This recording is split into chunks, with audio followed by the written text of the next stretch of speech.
It's not very light. Have you ever wanted to pour gasoline on it and burn it to ashes? Fuel gauge that is located outside. The temperature in the cabin is about 50-60 degrees Celsius now.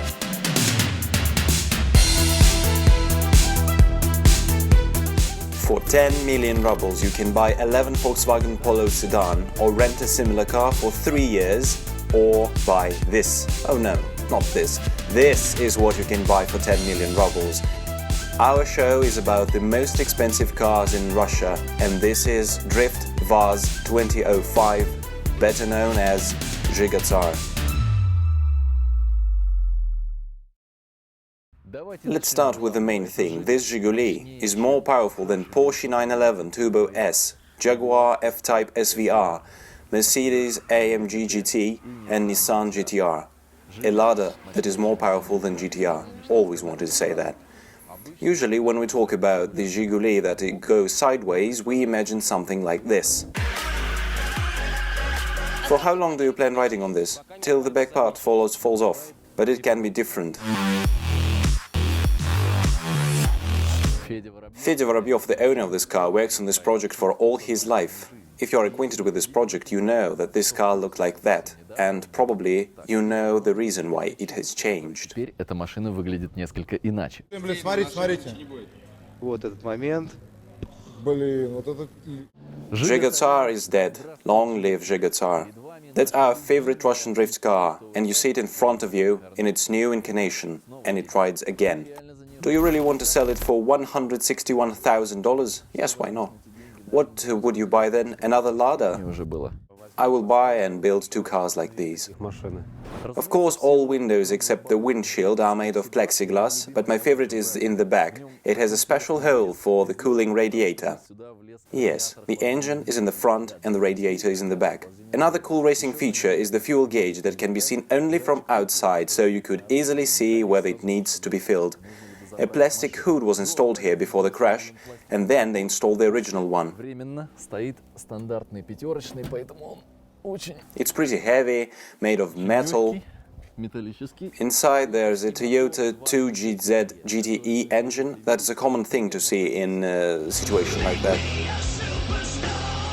The displacement is 31, modified headers, forged Manley pistons, huge Garrett 3576 turbocharger, custom intake and exhaust, and a million other mods.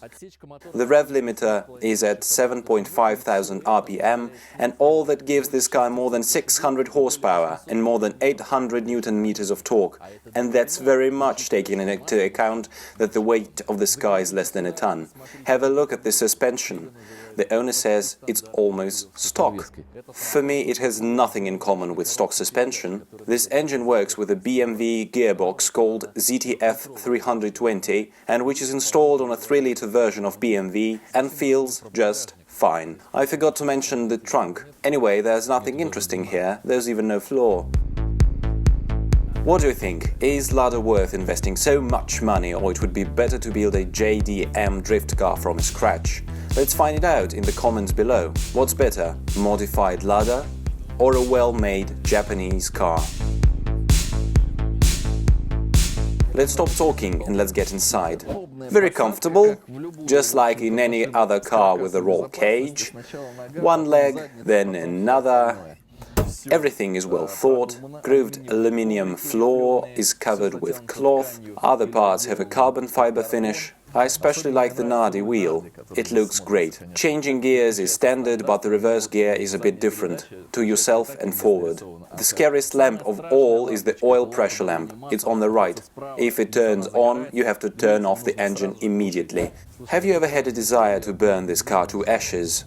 I worked in Maxi Tuning magazine for a long period of time, and we had a cover with you about 13 years ago, when this car was violet. This car changed several bodies, but wiper motors, dashboard and some other parts are still OEM.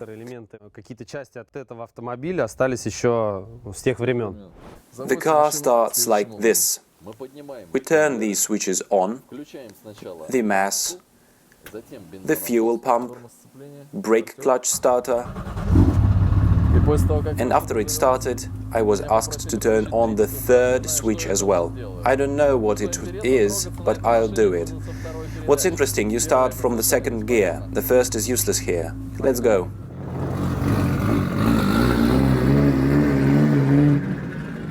I'll drive slowly because if I try driving faster it will be extremely loud in here. You won't hear me. It doesn't feel like a LADA inside, but true LADA fans will recognize the stock paddle switches under the wheel here. Right here in the cabin there is an ECU, good racing tradition to put it here, and the vertical handbrake that is installed right next to my mind. Inside it's about 50-60 degrees Celsius. What I especially like about this car, there is no music. After the crash, the car has no limited slip diff. It's just welded for now, and I feel that the car shakes on every turn because of the difference in the back wheels spinning speed. But anyway, it's a necessary thing for drifting. Okay, enough chatter. I still can't go quickly enough, so let's ask Fyodor what driving this car should look like. Как надо ездить на этой тачке?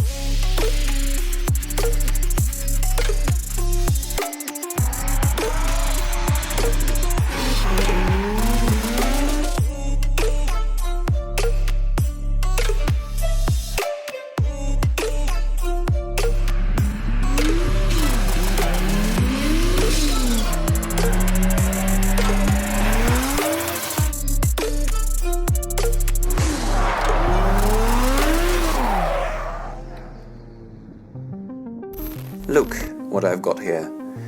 A Maxi Tuning Forsage magazine from 2010. I found it on purpose. I was working here back then.